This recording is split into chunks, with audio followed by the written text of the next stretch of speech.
Ռիոփենի եթերում Ռինյուզի գլխավոր թողարկումն է, բարի երեկո, ամփոփ ենք անցնող օրը, տեսնենք այս անգամ ինչ կատարվեց մեզ հետ եւ աշխարհում նախամարոտ։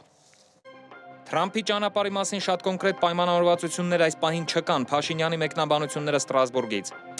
Ինչ խոսեցին Փաշինյանն ու Ալիևը ՄԱԿ-ի ամբիոնից, ելույթների համեմատությունը։ Քաշքշուկ անհետ կորածների հարազատների ու իրավապահների միջև պաշտպանության նախարարության մոտ։ Պայթյունավտանգ իրավիճակ Մոլդովայում, ինչու են այստեղի ընտրություններն այդքան կարևոր ամբողջ աշխարհի համար։ Եվ նոր զարգացումներ Փարաքարի համայնքապետի սպանության գործում, Փաշինյանը հայտնել է, որ կա 14 մեղադրյալ։ Սկսենք Նիկոլ Փաշինյանի հայտարարություններից Ստրասբուրգում։ Նա Մոսկվայից մեկնեց Նյու Յորք, որի մասին քիչ հետո կխոսենք, հետո Նյու Յորքից մեկնեց Ֆրանսիա, որտեղ այսօր հայտարարեց, որ Թրամփի ուղու մասին շատ կոնկրետ պայմանավորվածություններ այս պահին չկան։ Քննարկումները սկսվել են ամերիկացիների հետ, ասել է, որ խնդիրը նաև այն է, որ Թրամփի վարչակազմը ունի գլոբալ օրակարգ, բայց միևնույն է թրիփը եւ ամերիկացիների եւ միջազգային հանրության ուշադրության կենտրոնում է ու կա մեծ հետաքրքրություն։ Այս բոլոր հայտարարությունները նա արել է ԵԽԽՎ այցի շրջանակում։ Եկեք դիտենք ու հետ գնանք տեսնենք Նյու Յորքում ինչ կատարվեց։ Վարչապետ Նիկոլ Փաշինյանը Ստրասբուրգում Եվրոպայի պալատում հանդիպել է Եվրոպայի խորհրդի խորհրդարանական վեհաժողովի նախագահ Թեոդորոս Ռուսոպուլոսի հետ։ Փաշինյանը գրառում է կատարել վեհաժողովի նախագահի ոսկե գրքում եւ կարճատև շրջայց կատարել։ Հանդիպման ընթացքում քննարկվել է Հայաստանի եւ Եվրոպայի խորհրդի գործակցության օրակարգը, ընդգծելով ժողովրդավարական ինստիտուտների զարգացման, մարդու իրավունքների պաշտպանության եւ օրենքի գերակայության ամրապնդման ուղղությամբ իրականացվող բարեփոխումները։ Զրուցակիցներն ընդգծել են, որ Հայաստան-Եվրոպայի խորհուրդ գործընկերության խորացումը կարևոր է ինչպես ինստիտուցիոնալ դիմակայունության, այնպես էլ եվրոպական իրավական տարածքի հետ ինտեգրացիոն գործընթացների համար։ Վարչապետի խոսքով Հայաստանը գնահատում է Եվրոպայի խորհրդի դերակատարությունը տարածաշրջանում խաղաղության օրակարգի, հիմնարար ազատությունների պաշտպանությունը եւ դատական համակարգի արդյունավետության բարձրացումը խթանելու գործում։ Զրուցակիցները խոսել են նաեւ Հայաստանի եւ Ադրբեջանի միջև օգոստոսի 8-ին Վաշինգտոնում խաղաղության համաձայնագրի նախաստորագրման մասին ու վստահություն հայտնել, որ խաղաղության հաստատումը նոր եւ նշանակալի ազդակ կհաղորդի տարածաշրջանում գործակցության զարգացմանն ու կայունության ապահովմանը։ Ավելի ուշ Եվրոպայի խորհրդի գլխավոր քարտուղար Ալեն Բերսեի հետ հանդիպմանը Նիկոլ Փաշինյանը հայտարարել է, որ 6 տարվա ընդմիջումից հետո իր այս այցը տեղի է ունենում կարևոր ժամանակահատվածում։ Վարչապետի խոսքով Հայաստանը հաղթահարելով վերջին 5 տարիների բարդ մարտահրավերները գտնվում է իր զարգացման շրջադարձային կետում։ Ալեն Բերսեն իր հերթին ընդգծել է Եվրոպայի խորհրդի ու Հայաստանի կառավարության միջև ձևավորված ակտիվ եւ արդյունավետ համագործակցության փաստը, շեշտելով, որ այդ գործակցությունը նպաստել է Հայաստանում բարեփոխումների առաջ մղմանը բոլոր ուղղություններով։ ԵԽԽՎ գլխավոր քարտուղարը ողջունել է Հայաստանի եւ Ադրբեջանի միջև խաղաղության համաձայնագրի նախաստորագրումը եւ հույս հայտնել, որ խաղաղության հաստատմամբ Հարավային Կովկասում ստեղծված նոր իրողությունը տարածաշրջանում կբացի զարգացման լայն հնարավորություններ։ Ստրասբուրգում վարչապետը հանդիպել է նաև մարդու իրավունքների եվրոպական դատարանի նախագահ Մաթիաս Գիոմարի հետ։ Փաշինյանն ընդգծել է Հայաստանի կառավարության պատրաստակամությունը շարունակելու արդյունավետ փոխգործակցությունը Եվրոպական խորհրդի կառույցների հետ։ Մեզ համար ամենակարևորն այն է, թե մենք ինչ ենք ասում, շեշտում է Նիկոլ Փաշինյանը Ստրասբուրգում 3 հանդիպումներից հետո հրավիրված ասուլիսում։ Այդ կերպ նա պատասխանում է լրագրողի հարցին իր ու Ալիևի ՄԱԿ-ի ամբիոնից ելույթների տարբերության մասին։ Ես հետաքրքրել է, թե ուրիշները ինչ են ասում։ Հիմա ո՞րն է փոփոխությունը։ Մեզ համար ամենակարևորն է, թե մենք ինչ ենք ասում։ Թրիփի process-ը շարունակվում է, քննարկումներ են սկսել, թե ով պետք է կառուցի երկաթուղին, ով ֆինանսավորի եւ այլն։ Թրիփ ուղին քննարկումը Հայաստան Միացյալ Նահանգներ երկկողմ ձևաչափով։ Երրորդ կարա ներգրավի ցանկացած երրորդ կողմ, որի շուրջ Հայաստանն ու Միացյալ Նահանգները ձեռք կբերեն համաձայնություն։ Իհարկե մենք շահագրգռված ենք Եվրամիությունը մեզ համար վստահելի գործընկեր է եւ մենք շահագրգռված ենք, որ մեզ համար վստահելի ավելի ու ավելի շատ գործընկերներ ներգրավեն, բայց ելի զուտ կոռեկտության առումով ֆիքսվել է, որ Հայաստանն ու Միացյալ Նահանգներն են թեման քննարկում եւ երրորդ կողմերը կարող են ներգրավել երկու կողմերի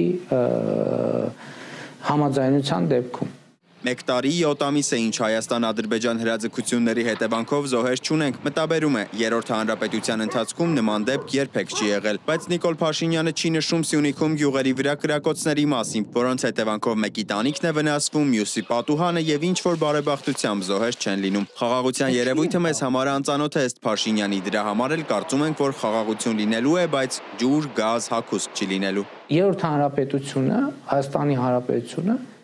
երբեք չի մացել Խաղաղությունը ինչ է, եւ մենք պետք է սովորենք խաղաղ կյանք չի եղել։ Մեր երկիրը չի ունեցել խաղաղ կյանք։ Հիմա մենք պետք է սովորենք ինչ է նշանակում խաղաղ կյանք։ Խաղաղությունն իր հետ հարցեր է բերում, պետք է պատասխանների մասին մտածել, ասում է Փաշինյանը։ Օրինակ, խաղաղությունը կարող է տնտեսական որոշակի մրցակցություն բերել իր հետ, իսկ խաղաղության ճակատագիրն ըստ Փաշինյանի ընտրելու է ժողովուրդը 2026 թվականին։ Նա վստահ է, որ խաղաղության օրակարգը կհաղթի։ Սիմոն Հովանիսյան, Մերի Դանիելյան, Reopen Media։ Հիմա Նյու Յորք, Ֆրանսիա գալուց առաջ սեպտեմբերի 27-ին Փաշինյանն այնտեղ էր ելույթ ունեցել, Ալիևը ևս։ Երկուսն էլ խոսել են հայ-ադրբեջանական զարգացումների մասին, բայց շատ տարբեր շեշտադրումներով։ Հիմա փորձենք հասկանալ, թե ով ինչ է ասել ու ինչու։ Նախ Փաշինյանը խաղաղության մասին խոսելուց հետո պատասխանել է Ալիևի անդադար ագրեսիվ հայտարարություններին ու ասել. Ճիշտն ասած չեմ հասկանում, որն է ահռելի պոզիտիվ բովանդակության առկայության պայմաններում օբյեկտիվ իրականության հետ կապ չունեցող ագրեսիվ ենթատեքստերի հոլովումը։ Միթե խաղաղությունը բավարար բերկրանք եւ բավարարվածություն չի պատճառում, ինձ օրինակ պատճառում է։ Դե իսկ Ալիևին երևի բավարարվածություն է պատճառում ագրեսիան ու ամենուր հայկական կողմին հաղթելու մասին խոսելը, ինչը եւ նա արել է նաեւ ՄԱԿ-ի ամբիոնից։ Մի խոսքով եկեք դիտենք երկու ելույթների համեմատությունը։ Միավորված ազգերի կազմակերպության գլխավոր ասամբլեայի նստաշրջանի ընթացքում բախվեցին Բաքվի հաղթական խաղաղության եւ Երևանի խաղաղության խաչմերուկի տեսլականները։ Մենք խաղաղությունը ձեռք բերեցինք քաղաքական միջոցներով։ Մոտ 3 տասնամյակ Ադրբեջանի ինքնիշխան տարածքի գրեթե 20%-ը գտնվում էր Հայաստանի ռազմական օկուպացիայի ներքո։ Արդյունքում Հայաստանի կողմից իրականացված էթնիկ զտումների եւ ռազմական հանցագործությունների քաղաքականության հետևանքով 1 միլիոն ադրբեջանցիներ վտարվեցին իրենց տներից։ Ըստ փախստականների ուռճացված թվեր ներկայացնող Ալիևի ճակերտավոր օկուպանտ եւ ագրեսոր Հայաստանը 65 մզկիթ է քանդել, հարյուրավոր ադրբեջանական գյուղեր ու քաղաքներ է ավերել։ Պատերազմից 5 տարի անցել Ադրբեջանի նախագահը չի հանդարտվում, նույնիսկ բացահայտ ստում է հայտարարելով, թե իբր մարդասիրական նորմերով է պատերազմ վարել։ Պատերազմի ընթացքում Հայաստանը բալիստիկ հրթիռներով եւ կասետային ռումբերով ռմբակոծեց մեր քաղաքներն ու գյուղերը, սպանելով ավելի քան 100 անմեղ քաղաքացիական անձանց։ Իսկ Ադրբեջանը իր հերթին պատերազմը վարեց խստորեն հետևելով միջազգային մարդասիրական իրավունքին։ Ալիևը նաեւ հիշեցրել է ադրբեջանցիների մասին, որ իբր հայկական ագրեսիայի հետևանքով 90-ականներից սկսած անհետ կորած են։ Մինչդեռ հայկական կողմն էլ ունի մեծ թվով անհետ կորածներ, ինչի վկայությունը հենց այսօր Երևանում նրանց հարազատների գործողություններն են։ Վաղ 90-ականներից ի վեր հայկական ագրեսիայի եւ օկուպացիայի ընթացքում անհետ կորած շուրջ 4000 ադրբեջանցիների ողբերգական ճակատագիրը շարունակում է պահանջել ուշադրություն եւ գործողություն։ Ադրբեջանի ղեկավարը անդրադարձավ նաեւ երկրի աննախադեպ զարգացող տնտեսությանը։ Աղքատության եւ գործազրկության մակարդակը 5%-ի է հասել։ Մեր արտաքին պարտքը կազմում է ընդամենը ՀՆԱ-ի 6.5%-ը, ինչը աշխարհի ամենացածր ցուցանիշներից մեկն է։ Անդրադառնանք Նիկոլ Փաշինյանի ելույթին, հիմնական թեմաները հայ-ադրբեջանական հարաբերությունների խաղաղ կարգավորումը, Հայաստանի դեպի ժողովրդավարություն ձեռնարկող մշտական քայլերը եւ անընդհատ ձեռք բերվող ռազմավարական դաշինքներն էին։ Միթե խաղաղությունը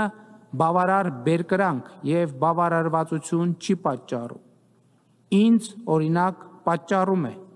Վերջերս մենք ռազմավարական գործընկերություն հաստատեցինք Չինաստանի հետ։ Ակտիվ քաղաքական եւ առևտրատնտեսական հարաբերություններ ունենք Հնդկաստանի հետ։ Հավասարակշռված եւ հավասարակշռման արտաքին քաղաքականությունը նոր հորիզոններ է բացում մեր առաջ։ Մենք ակտիվացնում ենք մեր հարաբերությունները Ճապոնիայի, Մոնղոլիայի,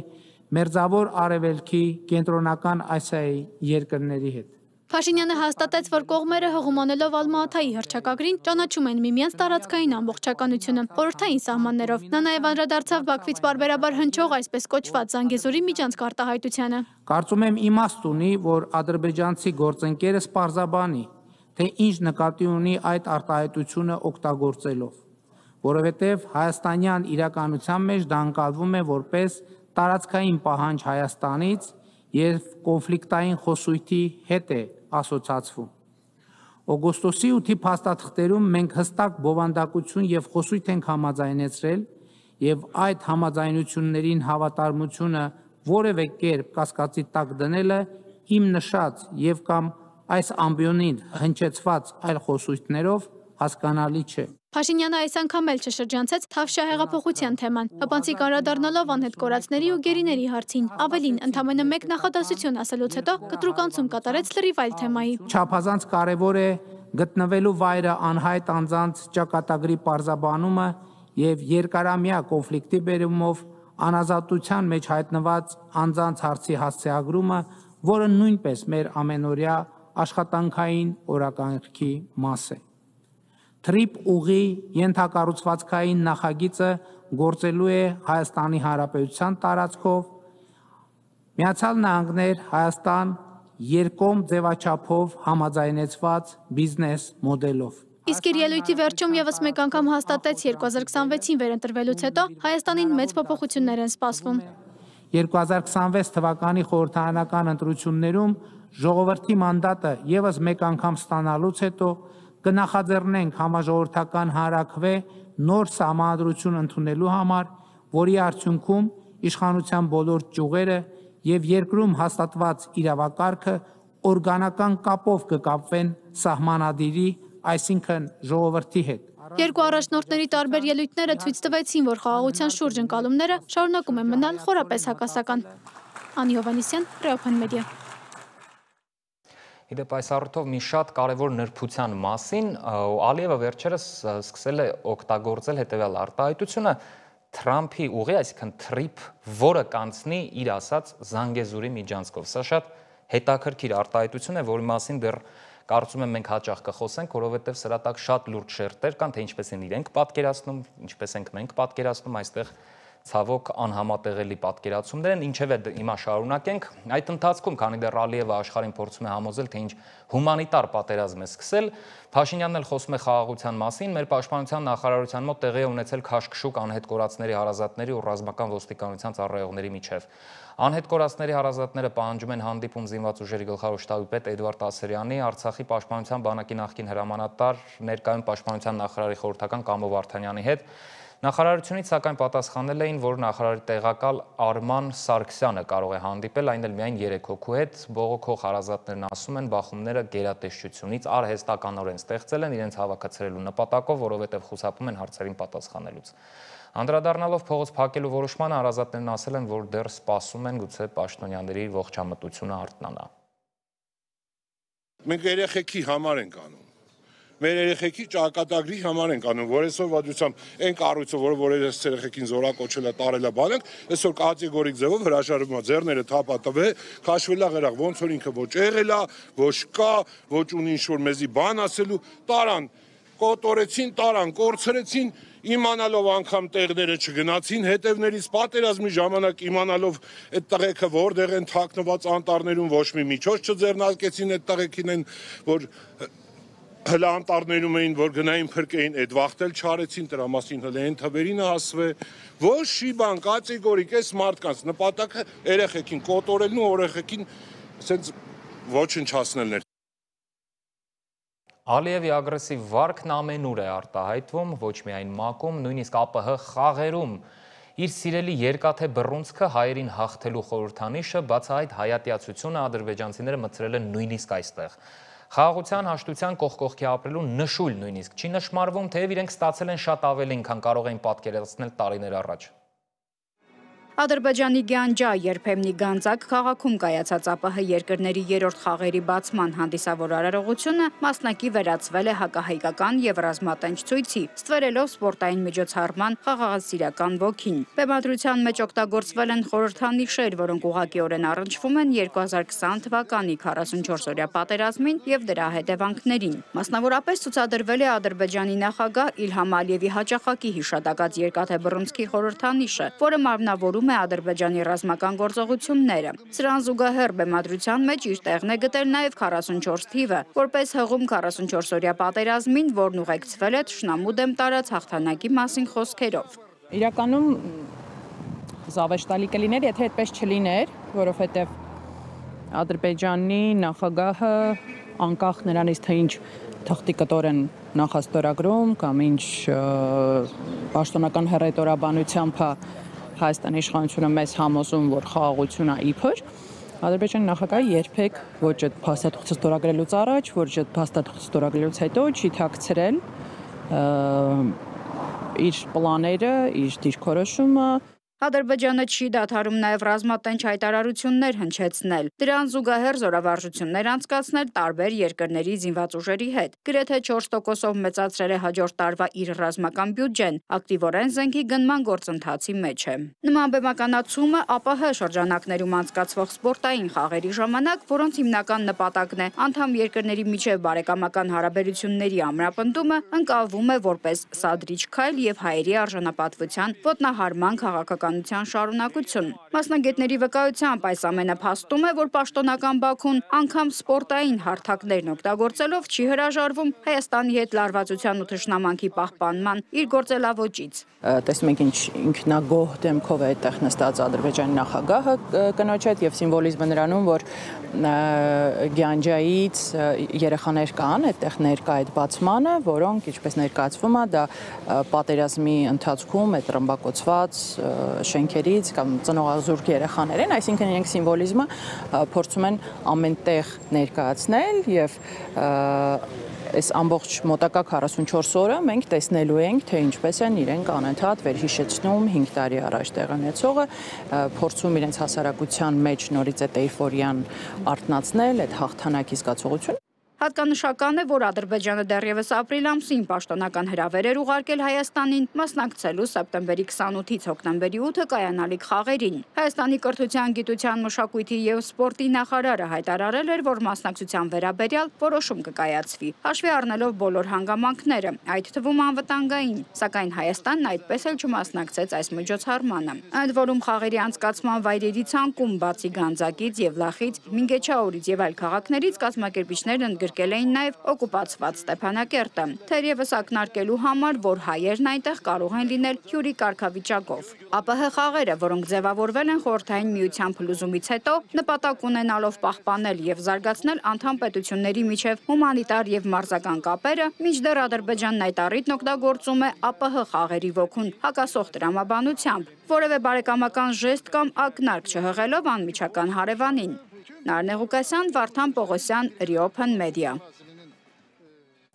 Վերադառնալով ՄԱԿ-ի գլխավոր վեհաժողովին, այնտեղ այլ ղեկավարներ են ելույթ ունեցել, ամենատպավորիչը իհարկե Իսրայելի վարչապետին էր, որը ելույթից առաջ դահլիճի կեսը ցուցադրաբար լքեց այն, բայց ոչ միայն, ՄԱԿ-ն իր 80-ամյակը դիմավորեց միջազգային բավականին քաոտիկ հարաբերությունների պայմաններում։ Գազայում եւ Ուկրաինայում չդադարող պատերազմները դադարեցնելու որևէ հեռանկար այս պահին կարծես չի երևում, թեև Թրամփը ակնարկում է Գազայում հրադադարի հնարավորության մասին եւ հենց այս պահին հանդիպում է Նեթանյահուի հետ Սպիտակ տանը,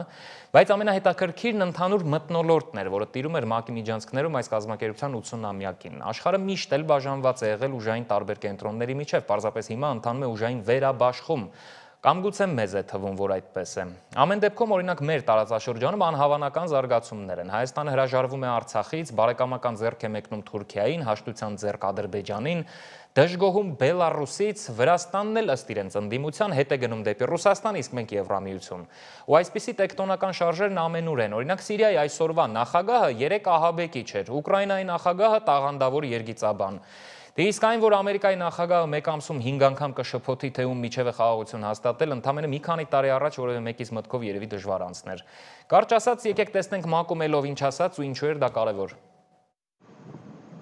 ՄԱԿ-ի գլխավոր ասամբլեայի 80-րդ նստաշրջանի բարձրաստիճան քննարկումների վերջին օրն է։ Սեպտեմբերի 23-ից սկսված ելույթների հիմնական թեմաներն էին ռուս-ուկրաինական պատերազմը, Իրանի միջուկային ծրագիրը, իսրայելա-պաղեստինյան հակամարտությունը, մասնավորապես Գազայում տեղի ունեցող աղետը։ Ռուսաստանի արտաքին գործերի նախարար Սերգեյ Լավրովն իր ելույթի ժամանակ խստորեն քննադատել է Արևմուտքին։ Հաշվի առնելով Ռուսաստանի դեմ ուժի սպառնալիքների աճող հաճախականությունը, որոնք մեղադրում են նրան Հյուսիսատլանտյան դաշինքի եւ Եվրոպական միության վրա հարձակում ծրագրելու մեջ, նախագահ Պուտինը բազմիցս հերքել է նման սադրիչ մեղադրանքները։ Ռուսաստանը երբեք չի ունեցել եւ չունի նման մտադրություններ։ Այնուամենայնիվ իմ երկրի դեմ ցանկացած ագրեսիա կդիմագրավվի վճռական եւ անհապաղ պատասխանով։ ՆԱՏՕ-ի եւ Եվրամիության ներկայացուցիչները, որոնք ոչ միայն համոզում են իրենց ընտրողներին Ռուսաստանի հետ պատերազմի անխուսափելիության մեջ եւ կոչ են անում խստացնել տնտեսական միջոցները, այլև բացահայտ հայտարարում են մեր Կալինինգրադի մարզի եւ Ռուսաստանի այլ տարածքների վրա հարձակման նախապատրաստության մասին։ Որևէ կասկած այս հարցում չպետք է ունենան։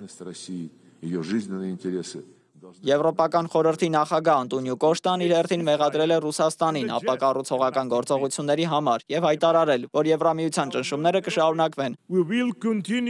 Մենք կշարունակենք ճնշում գործադրել Ռուսաստանի վրա, այս պատերազմը դադարեցնելու համար։ Մենք կոչ ենք անում անցկացնել բովանդակալից բանակցություններ, անհապաղ հաշտություն հաստատել եւ ապահովել արդար ու կայուն խաղաղություն։ Հատկանշական էր Թուրքիայի նախագահ Էրդողանի ելույթը, որտեղ նա ի զարմանս հայոց ցեղասպանությունը ճանաչած շատ պետությունների խոսում էր ցեղասպանության անթույլատրելիության, անմեղ զոհերի եւ բռնի տեղանությունների մասին։ Մասնավորապես, Գազայում ցեղասպանությունը մեր աչքի առաջ շարունակվում է ավելի քան 700 օր։ Նույնիսկ այս պահին, երբ մենք հանդիպմանն ենք, Գազայում խաղաղ բնակիչներ են սպանվում։ Գազայում զոհված խաղաղ բնակիչների թիվը գերազանցել է 65000-ը։ Գերմանիան ի տարբերություն եվրոպական դաշնակիցների, չնայած խուսափեց Պաղեստինի պետությունը ճանաչելուց, սակայն արտգործնախարարի մակարդակով հայտարարեց, որ միակ լուծումը դա երկու պետության բանաձևով լուծումն է եւ կոչ արեց դադարեցնել Գազայում տեղի ունեցող հումանիտար աղետը։ Գազայում ընթացող սարսափելի պատերազմը անողոք կերպով շարունակում է վերածվել երկրային դժոխքի եւ հումանիտար աղետի, որն այս պահին էլ խորանում է։ Այս պատերազմը պետք է անհապաղ դադարեցվի, պատանդները պետք է անվտանգ ազատ արձակվեն։ Իսրայելի գոյությունը եւ անվտանգությունը մշտապես կմնա մեր պետական քաղաքականության հիմնարար սկզբունքներից։ Մերձավոր Արևելքում բոլորի համար պետք է ապահովվի խաղաղ եւ արժանապատիվ ապագա։ Ինչպես այս շաբաթ այս դահլիճում վերահաստատվեց, երկու ժողովուրդների համար երկու պետություն ստեղծելու լուծումը մնում է միակ կենսունակ ճանապարհը։ Երկու պետության բանաձևին դեմ էին Միացյալ Նահանգներն ու Իսրայելը, եւ վերջինի վարչապետի հայտարարությունները հակասական էին։ Նեթանյահուն պաղեստինցիներին համեմատել է ահաբեկիչների հետ։ Նա նշել է, որ հոկտեմբերի 7-ի հարձակման ժամանակ Համասը գերեվարել է ավելի քան 250 հոգի, որոնց թվում եղել են հոլոկոստի վերապրածներ, տատիկներ եւ նրանց թոռնիկները։ Բայց մենք դեռ չենք ավարտել։ Համասի վերջին փշրանքները թաքնվել են Գազա քաղաքում, նրանք խոստանում են կրկնել հոկտեմբերի 7-ի ոճիրները նորից ու նորից, անկախ նրանից, թե որքան են նվազել նրանց ուժերը։ Ահա թե ինչու Իսրայելը պետք է ավարտի այս գործը, ահա թե ինչու մենք ցանկանում ենք դա անել, որքան հնարավոր է արագ։ Իսրայելի վարչապետը քննադատել է Պաղեստինի պետության ճանաչումը, անվանելով դա անթույլատրելի։ Պաղեստինցիներին պետություն տրամադրելը Երուսաղեմից 1 մղոն հեռավորության վրա հոկտեմբերի 7-ից հետո նույնն է, ինչ Ալ-Քաիդային պետություն հատկացնել Նյու Յորքից 1 մղոն հեռավորության վրա սեպտեմբերի 11-ից հետո։ Սա բացարձակ խելագարություն է, անմտություն, եւ մենք դա չենք անի։ Գրեթե նույն կերպ է արձագանքել նաև Դոնալդ Թրամփը։ Նա մեղադրել է Համասին Գազայում տիրող իրավիճակի համար եւ կոչ արել անհապաղ վերադարձնել բոլոր գերիներին։ Ես խորապես ներգրաված եմ եղել Գազայում հաշտության հաստատման ջանքերում։ Պետք է դա ավարտին հասցնել։ Ցավոք, Համասը բազմիցս մերժել է խաղաղության հաստատման խելամիտ առաջարկները։ Մենք չենք կարող մոռանալ հոկտեմբերի 7-ը, այդպես չէ։ Այժմ, կարծես խրախուսելով շարունակվող հակամարտությունը, այս մարմնի որոշ անդամներ ձգտում են միակողմանիորեն ճանաչել Պաղեստինի պետությունը։ Սա չափազանց մեծ պարգև կլինի Համասի ահաբեկիչներին, նրանց կատարած վայրագությունների համար։ ՄԱԿ-ի գլխավոր ասամբլեայի 80-րդ նստաշրջանի կարևոր իրադարձություններից մեկը Սիրիայի նախագահի ելույթն էր 58-ամյա դադարից հետո։ Սիրիայի նախագահի վերջին ելույթը տեղի էր ունեցել 1967 թվականին արաբա-իսրայելական պատերազմից հետո։ Գոլանի բարձունքների օկուպացիայից հետո Սիրիան բոյկոտել էր ՄԱԿ-ի գլխավոր ասամբլեայում նախագահական մակարդակով ելույթները։ Այդ ժամանակից ի վեր երկիրը ներկայացրել են արտգործնախարարները, իսկ այժմ 2025 թվականի սեպտեմբերի 24-ին ելույթով հանդես եկավ Սիրիայի անցումային շրջանի նախագահ Ալ-Քաիդայի մասնաճյուղ համարվող սկզբում Ջաբատ ալ-Նուսրա, ապա Ֆաթ ալ-Շամի մաս Հայաթ Թահրիր ալ-Շամ խմբավորման առաջնորդ Ահմեդ ալ-Շարան։ Իսրայելի սպառնալիքները մեր երկրի դեմ չեն դադարել 2024 թվականի դեկտեմբերի 8-ից մինչ օրս։ Իսրայելի քաղաքականությունը հակասում է Սիրիային եւ նրա ժողովրդին հաջակցող միջազգային դիրքորոշմանը, փորձելով օգտագործել անցումային փուլը, ինչը տարածաշրջանը մղում է նոր հակամարտությունների շրջափուլի մեջ, որի վերջը ոչ ոք չգիտի։ Ի պատասխան Սիրիան կօգտագործի երկխոսություն եւ դիվանագիտություն այս ճգնաժամ հաղթարելու համար եւ վերահաստատում է իր հանձնառությունը 1974 թվականի զինաթափման համաձայնագրին։ Նստաշրջանը բացահայտեց առաջնորդների միջև խորքային տարաձայնությունները, սակայն նաև նպաստեց դիվանագիտական երկխոսությանը, խաղաղության եւ կայուն զարգացման առաջարկներ մշակելու համար։ Կոնկրետ արդյունքները կախված կլինեն հետագա բանակցություններից եւ պետությունների համագործակցության պատրաստակամությունից։ Դավիթ Գենջոյան, Reopen Media։ Շարունակելով գլոբալ ազդեցության վերանայման կամ վերաբաշխման թեման, Հարավային Կովկասի պես նույն վիճակում է նաև Մոլդովան։ Աշխարհագրությունն իհարկե իրենն ասում է, ազդեցության երկու տարբեր գոտիների, այսօր արդեն կարելի է նաև ասել եւ չափազանցություն չի լինի, երկու տարբեր աշխարհների սահմանագծին գտնվողները միշտ էլ ամենառիսկային գոտում են, ինչպես մենք, նույն ձևով էլ Մոլդովան, որովհետեւ այս երկիրը, որը մեղմ ասած շատ մոտ է ՆԱՏՕ-ի ու Եվրամիության անդամ Ռումինիային, մյուս կողմից սահմանակցում է պատերազմող Ուկրաինային, բայց այս երկուսի միջև, տեսնում եք այն կարմիր նեղգիծը, մերձ դնեստրն է, սառեցված հակամարտության արդյունքում գոյություն ունեցող չճանաչված հանրապետություն։ Ինչու ենք խոսում այս մասին, հիմա բացատրեմ։ Մոլդովայում կայացել են ընտրություններ, արևմտամետ պայմանական հակառուսական ուժերը հաղթել են ռուսամետ պայմանական հակաարևմտյան ուժերին, որոնք արդյունքները չեն ընդունել եւ դուրս են եկել փողոց բողոքելու։ Պատկերացրեք Մոլդովան, որն այս պահին ղեկավարում է արևմտամետ իշխանություն, դառնա ռուսամետ, առավել եւս, որ այդ հայացքներով մարդիկ Մոլդովայում շատ են։ Ու պատկերացրեք, որ այս հակառակ կողմից եւս պատերազմ է սկսվում, մինչեւ Օդեսա եւ Նիկոլաև, այսինքն Ուկրաինայի մնացած Սևծովյան այդ ափի առանցքային կենտրոնները մի քանի տասնյակ կիլոմետր է ընդամենը։ Եվ Ուկրաինայում իսկապես վախենում են այս սցենարից ու այս հեռանկարից։ Եվրոպայում եւս ու բացահայտ աջակցություն են հայտնում գործող իշխանություններին։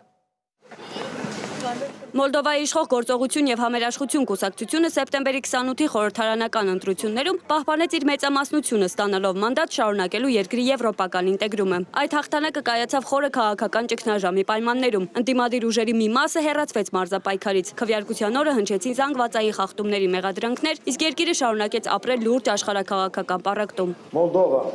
մնքին ընֆացատա Շնորհակալություն եմ հայտնում ձեզ, սիրելի ժողովուրդ։ Մոլդովան տասնամյակներ շարունակ տառապած, քիչ հայտնի երկիր այսօր զարմացրեց ողջ աշխարհին։ Մենք ցույց տվեցինք ժողովրդավարության ամենակարևոր դասը, անգամ Ռուսաստանի նման ագրեսորին կարելի է հաղթել, եթե պայքարում ես երկրի ամենահզոր ուժով, ժողովրդի օգնությամբ։ Երբ պետությունն ու քաղաքացիները միասին պաշտպանում են իրենց հայրենիքը, բոլորը հաղթում են։ Շնորհակալություն եմ հայտնում բոլոր քաղաքացիներին իրենց քվեարկությամբ հայրենիքը պաշտպանելու համար։ Կենտրոնական ընտրական հանձնաժողովի նախնական տվյալներով նախագահ Մայա Սանդուի կուսակցությունը ստացել է ձայների մոտ 50%-ը, ապահովելով 55 մանդատ 101 տեղանոց խորհրդարանում։ Հիմնական մրցակից ռուսամետ հայրենասիրական դաշինքը կստանա 26 մանդատ։ Ելնելով մեր ունեցած տեղեկություններից ու տեսածից կարող ենք ասել, որ 100 հազարավոր մոլդովացիներ զրկված էին Ռուսաստանի Դաշնությունում քվեարկելու հնարավորությունից, քանի որ նրանց համար բացվել էր ընդամենը 2 ընտրատեղամաս։ Դա բնականաբար բավարար չէր եւ բոլոր ցանկացողներին հնարավորություն չտրվեց քվեարկել։ Ավելի ճշգրիտ տվյալներ կհայտնենք ավելի ուշ, երբ հասկանանք մոլդովական քաղաքական ուժերն ինչպես են դիրքավորվում։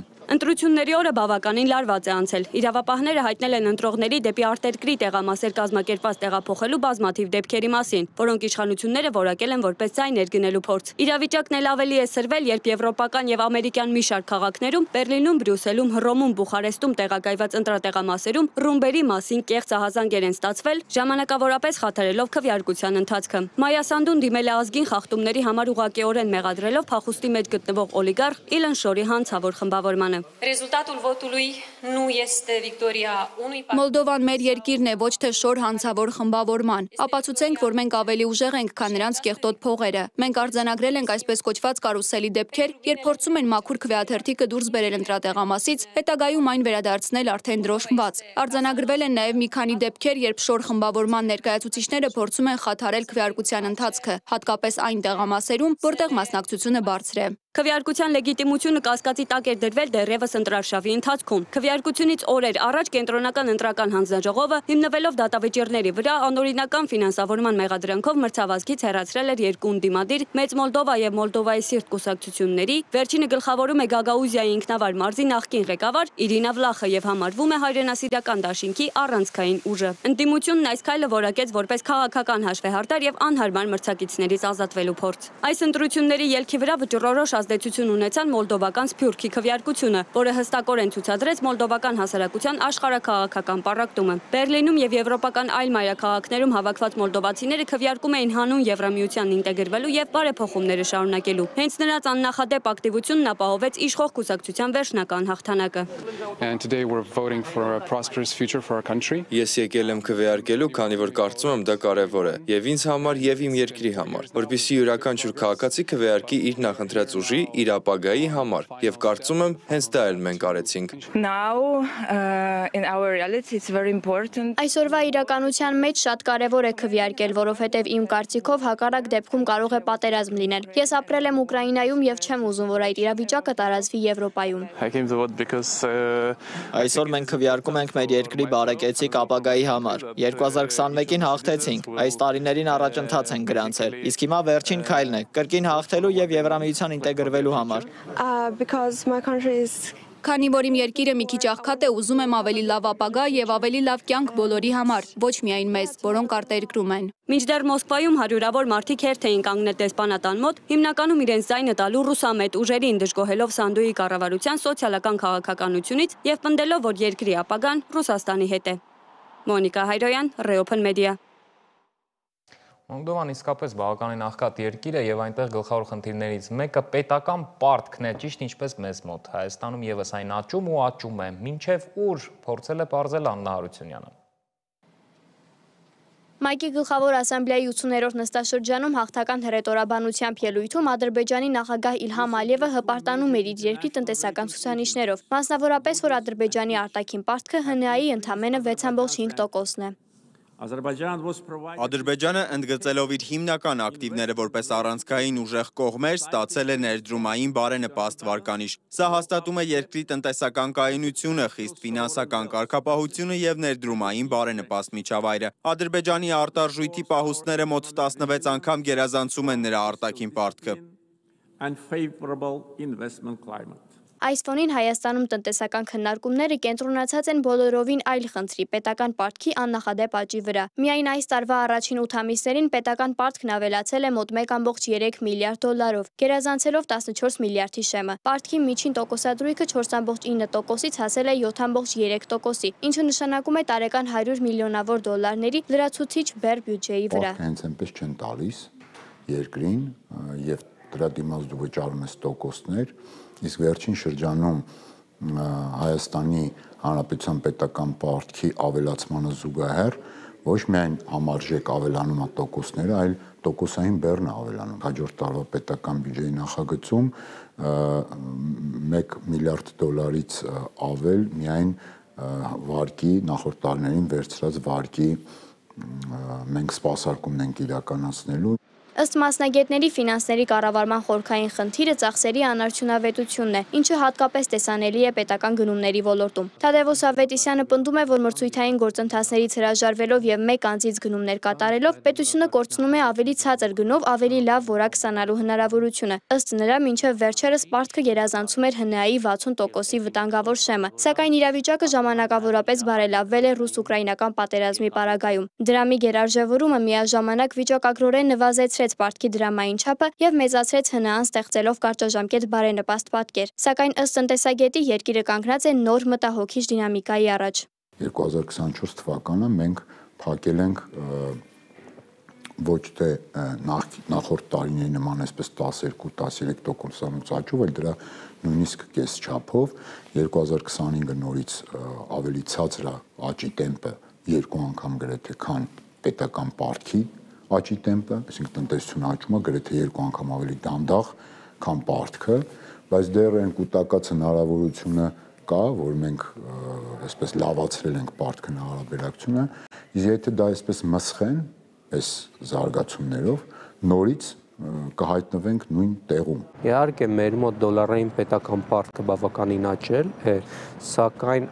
դրամական հարաբերությունը հնա պետական պարտքին հարաբերությունը այնքան չի աճել, այսինքն այս մի քանի տարիների ընթացքում 50% է մնացել։ Փորձագետի դիտարկմամբ դոլարի էժանության պատճառով արտարժութային պարտքի ավելացումը պարունակում է թաքնված վտանգ։ Դրամի հնարավոր արժեզրկման դեպքում պարտքի բեռը կարող է կտրուկ աճել, հասնելով ճգնաժամային մակարդակի։ Այս սցենարից խուսափելու համար Աղասիթ Հավադյանի խոսքով իշխանությունները փորձում են հավասարակշռել պարտքի արժութային կառուցվածքը։ Մեր ֆինանսների նախարարությունը այս վերջերս այսպես ասած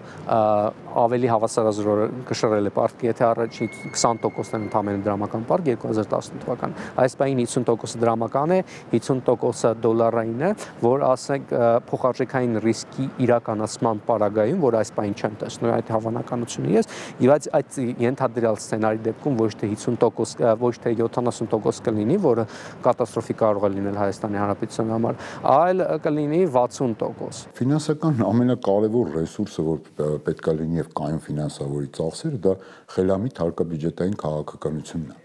Այսինքն ոչ թե հարկ քերթես, այլ արդյունավետ հարկային միջավայր ունենաս, որ մարդիկ հարկը վճարեն, ոչ թե այսինքն ասես հարկատուն հերոսը, հետո կեղեք ես իրան իրականում, քողարկես հարկատուն հերոսի տակ, հետո փոքր ու միջին բիզնեսի հարկային բեռը կրկնապատկես եւ այլն, հակառակը դու պիտի ներքին հնարավորություն ստեղծես, որպեսզի հարկային այսպես մուտքերը ավելանան ոչ թե կացնային մեթոդով, այլ տնտեսության աճի։ Համաշխարհային պարտքը 2025-ի երկրորդ կիսամյակում հասել է 338 տրիլիոն դոլարի, տարվա առաջին կեսին 21 տրիլիոն դոլար աճով, ինչը մտահոգություններ է առաջացնում նաև ամբողջ աշխարհի ֆինանսական կայունության համար։ Ճապոնիան ունի ՀՆԱ-ի 260%-ին հասնող պարտք, ԱՄՆ-ի պարտքը գերազանցել է 37 տրիլիոն դոլարը։ Հայաստանի դեպքում ըստ Աղասիթ Հավադյանի մենք սահմանագծին ենք։ Ըստ ԵԱՏՄ համաձայնագրի մենք ԵԱՏՄ անդամ պետություն ենք, պետական պարտքն հարաբերություն 50%-ը չպիտի գերազանցի, մենք այդ սահմանակետին ենք, ըստ մեր օրենքի ներքին, եթե մենք գերազանցում ենք 60% ցուցանիշը, ապա ֆինանսների նախարարությունը համապատասխան միջոցառումներ պիտի նախաձեռնի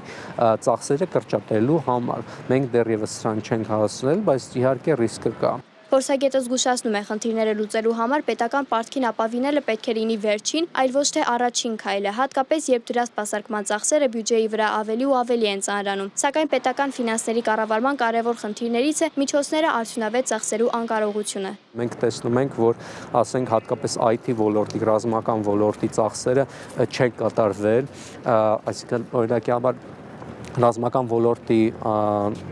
ծախսեր կան, որոնք մինչև այժմ 10% չեն կատարվել նախատեսվածից։ Սակայն ասենք հիմնականում վերջին եռամսյակում, այսպես ասած, արագորեն ասենց վայրի վերի ձևով կամ կատարվում են կամ չէ այդ ծախսերը, սա մեծ խնդիր է, այսինքն մենք ունենք հստակ ծախսերի արդյունավետության ապահովման խնդիր։ Փորձագետները զգուշացնում են, որ ներկայիս տեմպերով պարտքի ավելացումը կարող է երկիրը կանգնեցնել նոր ֆինանսական ճգնաժամի շեմին։ Միաժամանակ ընդգծում, որ պարտքի աճը վտանգավոր չէ, եթե այն համաչափ է տնտեսական աճին եւ ուղեկցվում է նպատակային ծախսերով։ Աննա Հարությունյան, Գևորգ Սիանոսյան, Reopen Media։ Փարաքարի համայնքապետի եւ նրա ընկերոջ սահմռկեցուցիչ սպանության վերջին զարգացումների մասին կալանավորվել է 20-ամյա երիտասարդ։ Բավականին խառը պատմություն է, հիմա մանրամասները կտեսնենք։ Գլխավոր վարկածը փետրվարի 5-ին տեղի ունեցած մեկ այլ սպանության վրեժխնդրությունն է, բայց այս վարկածին ոմանք չեն հավատում։ Իդեպ այսօր Ստրասբուրգում Փաշինյանն է անդրադարձել աղմկարույց սպանություններին ու հայտնել, որ այս գործով 14 մեղադրյալ կա։ Բայց մի կարևոր հավելում, հանգստյան օրերին եւս երկու միջադեպ է եղել, մեկը նորից Արմավիրի մարզում, մյուսը Կապանում, վեճերն ավարտվել են սպանություններով։ Ձերբակալվել է Փարաքարի համայնքապետի եւ նրա ընկերոջ սպանության մեջ կասկածվող անձը։ Ըստ քննչական կոմիտեի նա ինքնախոստովանական է տվել եւ իրավապահներին հայտնել սպանության գործիքի տեղը։ Եվս մեկ անձ ձերբակալվել է եւ հարուցվել է հանրային քրեական հետապնդում սպանությանն օժանդակելու հոդվածի հատկանիշներով։ Ըստ ներքին գործերի նախարարության խոսնակի նա փետրվարին Մերձավանում հրաձգության հետևանքով զոհված Գրիգոր Օհանյանի եղբայրն է։ Ըստ քննության արդյունքների այս պահին արկատավյալների վարկածը շարունակում է մնալ, որ սա շարունակությունն է այս տարվա փետրվարին տեղի ունեցած Մերձավանում տեղի ունեցած միջադեպի հետ, որի ընթացքում սպանվել է այս գործով ձերբակալվածի հարազատ եղբայրը։ Վենդետայի վարկածին Վալոդյա Գրիգորյանի կուսակից ընկեր Մեսրոպ Առաքելյանը չի հավատում։ Վալոդյա Գրիգորյանի սպանության գործով առաջին անձի ձերբակալումից հետո ներքին գործերի նախարարության կողմից ցուցաբերվեց խայտառակ ոչ պրոֆեսիոնալ մոտեցում, սպանությունը ներկայացնելով որպես փետրվարյան դեպքերի շարունակություն, կատարելով դատարանի գործառույթ։ Սա իրավապահ համակարգի կողմից քաղաքական գնահատական տալու անթույլատրելի դրսևորում է։ Կորսիկայում ու Սարդինիայում ծագած արյան վրեժը կամ վենդետան Հայաստանել է հասել ու այն նոր չէ, սակայն կանոններն են տարբեր։ Ըստ քրեագետների Հայաստանում վրեժխնդրության դեպքերում կանանց, երեխաներին ու ծերերին հիմնականում չեն դիպչում։ Հաճախ էլ վենդետան հնարավորինս կարճ ժամանակում լուծվում է հեղինակությունների միջնորդությամբ։ Ի տարբերություն օրինակ վենդետայի հայրենիքի, որտեղ այն վերածվում է ընդհուպ տոհմերի միջև պատերազմների։ Ենթադրյալ վենդետայի մի դեպք էլ մոտ մի ամիս առաջ Երևանում է գրանցվել։ Երկու անձ հարձակվել են սպանության մեջ մեղադրվող եւ տնային կալանքի մեջ գտնվողի տան վրա։ Հետաքրքիր է, որ ավելի քան 2 ամիս է հայտարարությունների համար Միքայել arczepiskopos Աչապահյանը կալանքի տակ է, իսկ սպանության մեջ մեղադրվողը տնային կալանքի։ Վերջինս իր տան վրա հարձակված երկու անձանցից մեկին սպանել էր փոխհրաձգության ժամանակ։ Պատմությունը վենդետայի աղմկահարույց մի քանի դեպք է հիշում նորանկախ Հայաստանում։ Օրինակ, մոտ 20 տարի առաջ բակային խաղի ժամանակ մի երեխա է սպանվում։ Նրա հայրն ամիսներ անց սպանում է որդուն կյանքից զրկած 13-ամյա անչափահասին։ Ինչու են վեճերը սպանություններով հանգուցալուծվում հանրապետությունում։ Հանգստյան օրերին եւս 2 դեպք է գրանցվել։ Ըստ իրավապահ մարմինների Կապանում 22-ամյա երիտասարդը դանակահարել է 2 հոգու, որոնցից մեկը գիտակցության չգալով մահացել է։ Մյուս դեպքը Արմավիրի մարզում է տեղի ունեցել։ Պատկան մարմինները հայտնում են, շանը հայհոյելու հարցի շուրջ Արաքսի 33-ամյա բնակիչը վիճաբանել է համագյուղացիների հետ։ Իր մոտ գտնվող դանակով հարվածել է մի անձի, ապա նաև ինքնաձիգից կրակոցներ է արձակել ներկաների ուղղությամբ։ Հրազենային վնասվածք ստանալով մահացել է 39-ամյա Մասիս Ասատրյանը։ Հրազեն, ռազմամթերք պատրաստելու եւ ապօրինի շրջանառության 704 դեպք է գրանցվել, ինչը 207-ով ավելի է նախորդ տարվանից։ 2025 թվականի հունվար-հուլիս ամիսներին մոտ 3000 ծանր եւ առանձնակի ծանր հանցագործություն է գրանցվել Երևանում եւ մարզերում։ Յուրաքանչյուր 10000 բնակչի հաշվարկով Երևանն առաջատարն է։ Ամենաօրինապահ մարզը ստացվում է Գեղարքունիքը։ Ներքին գործերի նախարարությունից հայտնում են, որ 2025 թվականի հունվարից հանրապետությունում սպանության 32 դեպք է գրանցվել։ Սիմոն Հովանիսյան, Reopen Media։ Երևանի քաղաքապետարանը քննարկում է դպրոցներում բջջային հեռախոսների սահմանափակման հարցը։ Ըստ նախագծի հեղինակների մշտադիտարկում կիրականացի 15 դպրոցում տարեվերջին կգնահատվեն աշակերտների ֆիզիկական, սոցիալական եւ հոգեբանական ցուցանիշներն ու առաջադիմության որակը։ Առաջինից 6-րդ դասարանցի սովորողներին բացարձակապես թույլ չտալ դասապրոցեսի, միջոցառումների, դասամիջոցների ժամանակ իրենց մոտ ունենալ միացված հեռախոսներ, առանձին դեպքերում, երբ երեխան ստիպված պետք է բերի հեռախոսը դպրոց, այն դասերի սկզբին կհանձնվի դասղեկին, համապատասխան պահման վայրում կլինի եւ միայն դասերի ավարտից հետո թույլ կտրվի վերցնել։ Իսկ 7-ից 12-րդ դասարանցիների համար առաջարկվում է սահմանափակումներով օգտագործում, ընդ որում խոսքը միայն հեռախոսների մասին չի, պլանշետների, խելացի ժամացույցների, բոլոր սարքավորումների մասին է։ Եվ սեզոնային գրիպի դեմ արդեն 2 շաբաթ է պատվաստումներ են։ Առողջապահության նախարարությունից հորդորում են անպայման դիմել մոտակա բժշկական կենտրոններ, ստանալ համապատասխան պատվաստանյութ հետագա բարդություններից խուսափելու համար։ Մասնագետները վստահեցնում են, սուր շնչառական վարակների առումով հանրապետությունում դեռ ակտիվություն չի դրսևորվում։ Գրիպի դեմ պատվաստելուց հետո հակամարմինների եւ ամբողջական իմունիտետը ձևավորվում է 10-ից 14 օրերի ընթացքում, հետեւաբար քանի դեռ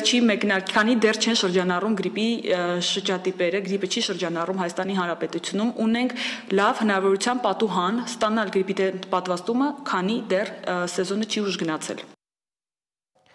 Այսքանը առողջ եղեք, հետևեք մեզ սոցցանցերում, բաժանորդագրվեք, անփորձանք գիշերը մաղթում ցտեսություն։